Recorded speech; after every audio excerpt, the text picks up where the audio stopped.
vamos desenvolver uma familiaridade com a escrita de Guimarães Rosa para nos auxiliar na leitura de O Grande Sertão Veredas. O que temos para hoje, Sanchos e Dulcineias?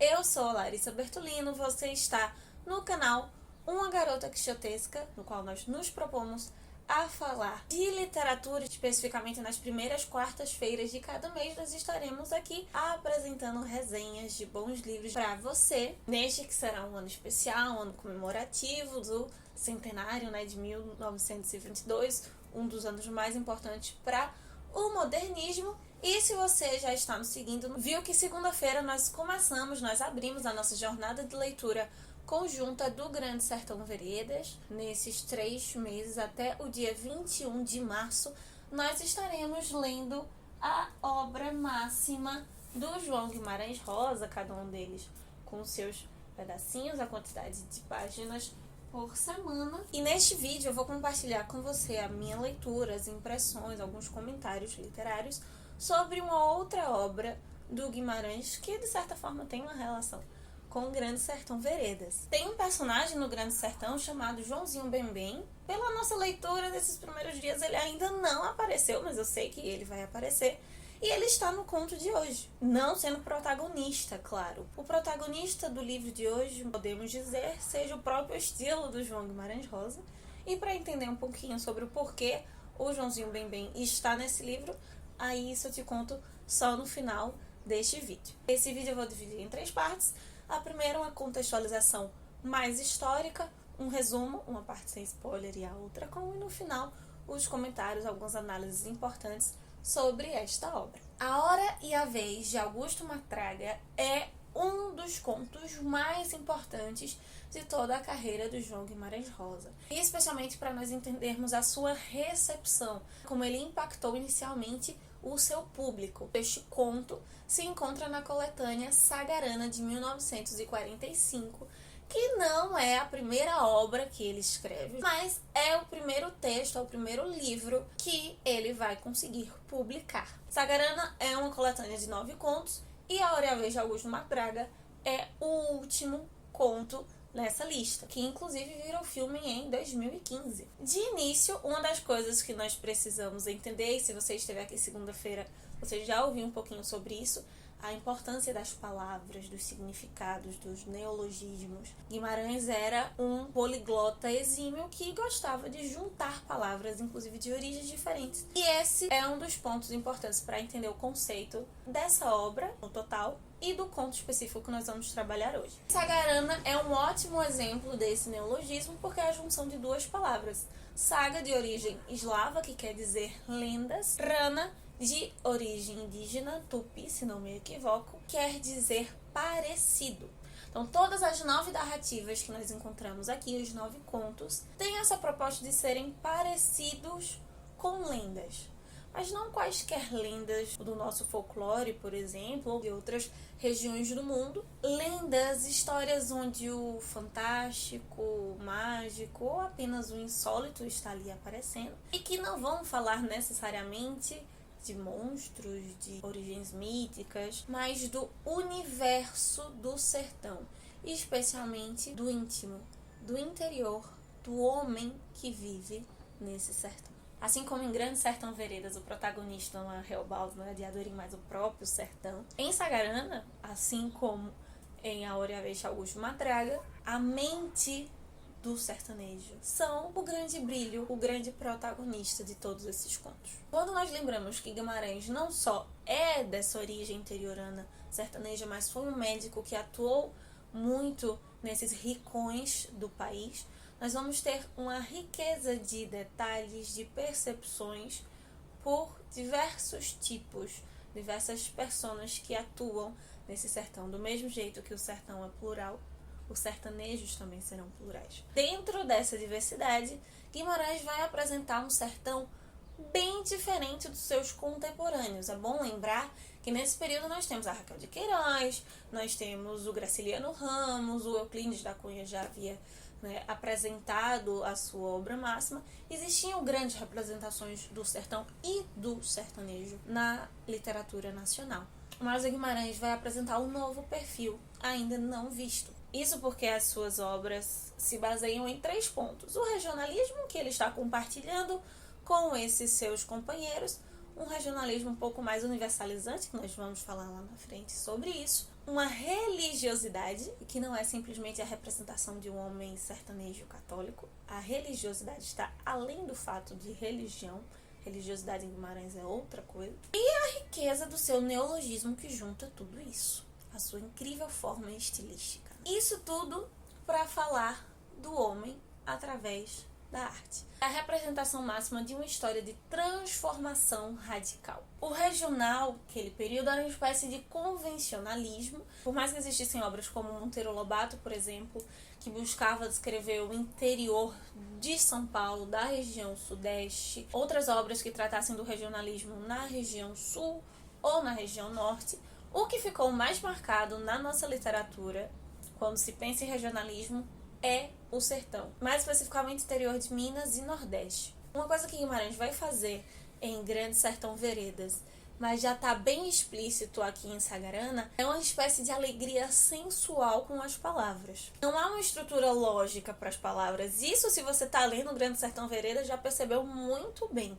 O que vai especificar o funcionamento, as escolhas das palavras, são as suas sensibilidades, aquilo que elas provocam. Se tem uma palavra que pode definir muito bem o Augusto, é provocação. A provocação de um homem que vive de aparências. De forma resumida, o que o Guimarães Rosa vai nos contar na Hora e a Vez de Augusto Matraga? Ele começa nos apresentando uma festa de interior, uma espécie de quermesse, talvez, onde um jovem está tentando levar vantagem e seduzir ali uma prostituta. E é neste diálogo que aparece Augusto pela primeira vez. Ele se interpõe, termina o galanteio e diz que a moça é dele. E a leva. Mas enquanto nós esperamos que ele comece a ter um caso com ela, ele simplesmente a dispensa e diz que foi apenas um teatrinho que ele quis fazer. Neste momento, chega um personagem muito importante para o início desse conto, que é o Kim Recadeiro. Por que o Kim será tão importante? Porque a história de Augusto, digamos que neste início, vai ser muito semelhante à história de Jó. Sim, o Jó da Bíblia lá, que de uma hora para outra ele perde os filhos, perde os rebanhos, as riquezas, a saúde e fica lá só a mulher dele viva. No caso do Augusto é o contrário, começa se perdendo a mulher. Porque depois desse episódio que o Augusto vai ignorar completamente o aviso da mulher, a próxima vez que o Kim Recadeiro aparecerá, será para enumerar todas as desgraças que vão acontecendo na vida do Augusto. O primeiro é que a mulher, cansada do Augusto, arranja um amante e foge, levando a filha consigo. E Augusto, para manter a sua pompa, a sua aparência de coronel e dono daqueles lugares e daquela gente, vai reunir os seus jagunços para ir em busca da mulher em vingança.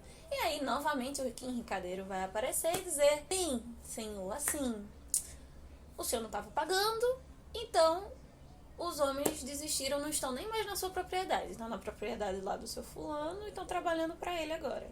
E aí Augusto inverte as suas prioridades, vai primeiro atrás de vingança e retomar o seu bando para poder ir atrás da mulher. Mas o Kim Recadeiro, sendo a boca de todos os males, não vai parar por aí. Quando Augusto chega na fazenda para retomar o seu bando, trazer os seus homens de volta, ele acaba apanhando, sendo marcado como boi uma vaca qualquer e jogado de um espinhadeiro abaixo. E todo mundo acredita que ele morreu. Pronto, fim. Chegou a hora e a vez do Augusto Matraga. Só que, por um momento, nós podemos pensar que a hora e a vez, na verdade, é que o Augusto não morreu. E ela aconteceria quando um casal recolhe o Augusto, levam para casa, tratam e cuidam dele até ele se sarar. E ali a senhora que cuida dele vai ensiná-lo a rezar. Tem muita religião católica nesse momento. E ela acaba sendo uma condutora para uma espécie de redenção do Augusto, para que ele não só reze, como sirva ao próximo. Pronto.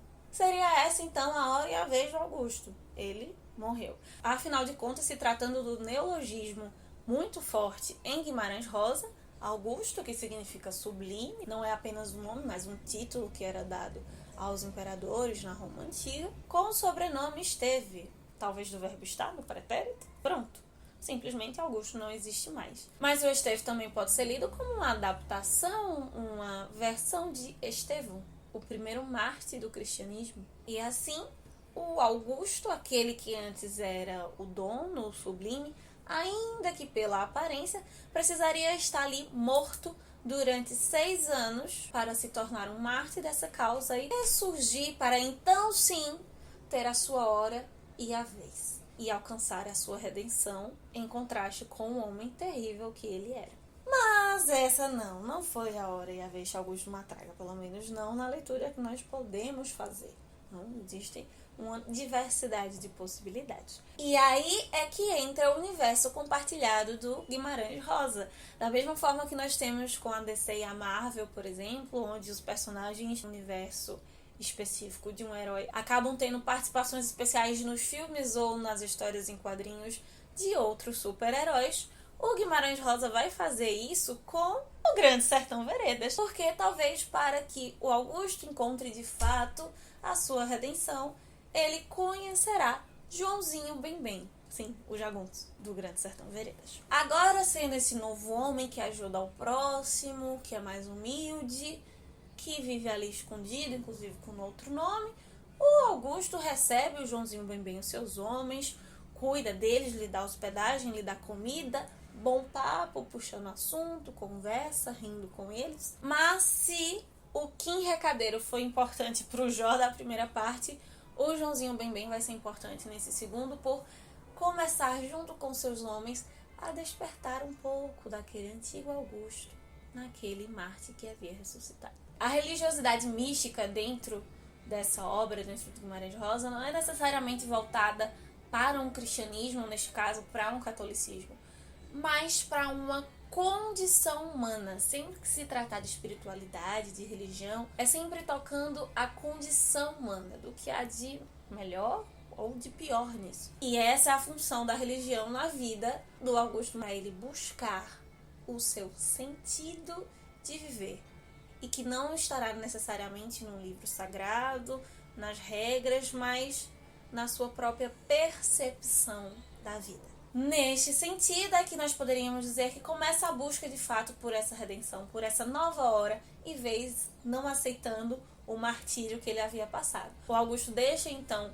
os seus pais, né, o casal de negros que havia cuidado dele, e no meio da sua jornada ele encontrará novamente Joãozinho Bembem, se juntará ao grupo, o que trará o seu passado de alguma maneira de volta. E é justamente quando o Augusto larga a sua primeira morte, o seu martírio, e sai em busca de algo, é que de fato ele encontrará a tão sonhada redenção que ele procurava nesses 6 anos. Não pelas leis de Deus, mas pela lei do sertão, do íntimo, do seu sertão. E aí, se você não quer spoiler, pra você também não prejudicar a nossa retenção, por que você não deixa o vídeo rolando no multi até o final, ler o conto e depois volta e vê o que descobriu e coloca também as suas impressões sobre a leitura. Comenta junto com o nosso comentário aqui embaixo. A gente agradece. O interessante do Augusto é que, novamente, a sua redenção vai vir através, né, da morte. Quando eles chegam no lugar onde alguém havia matado um dos capangas ali do Joãozinho Bembem, o Joãozinho Bembem quer vingança, o Augusto vai ali apresentar sua discordância, né, com essa busca por vingança do Joãozinho Bembem, mas não necessariamente porque isso é ruim aos olhos de Deus, porque o cristianismo adota a ideia do amor ao próximo e do não matar, mas por princípios próprios, por uma visão individual de justiça que o Augusto tem. O Augusto, antes da queda do despenhadeiro, fazia as coisas por pura pose, fazia as coisas por aparência, para deixar talhada ali a imagem que ele queria passar. E agora ele briga, ele luta por coisas que ele de fato acredita, mas que ele mesmo chegou a produzir e pensar na ideia. E mais uma vez, por isso não é aparência, porque não é algo que vem de cima, é algo que vem de dentro para fora. Por isso que isso é importante para entender esse regionalismo íntimo, essa individualidade.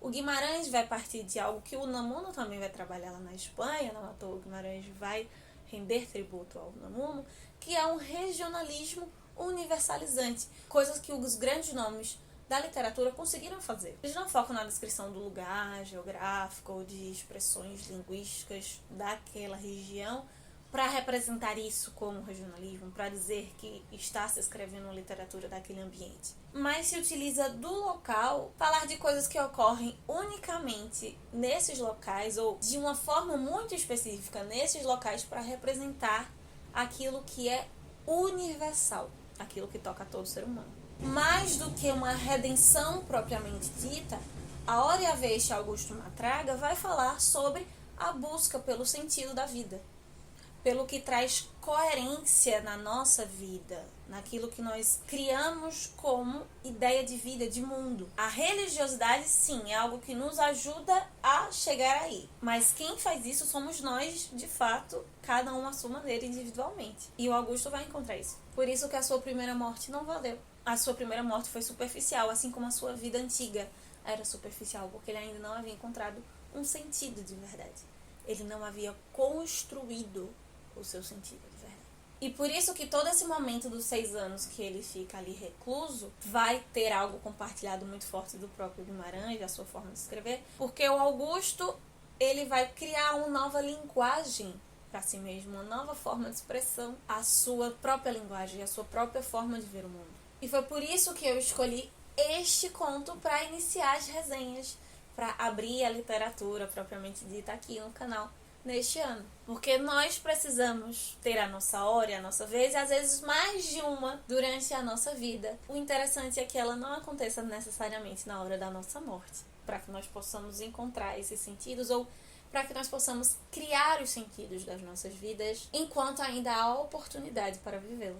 E se essa mensagem de para toda uma vida e buscar o sentido e o propósito da vida é algo muito complexo, grande, difícil para agora, que pelo menos seja a hora e a vez para esse ano, para 2022. Então é isso, meus queridos cavaleiros andantes. Espero que a leitura deste conto te ajude a se familiarizar um pouquinho mais com a linguagem, com o estilo do Guimarães Rosa. Por isso que ainda dá tempo de você ler A Hora e a Vez do Augusto Matraga e ler as primeiras páginas da nossa jornada pra gente conversar aqui na segunda-feira. Nos encontramos sexta-feira para continuar falando sobre literatura nacional, livros e muito mais.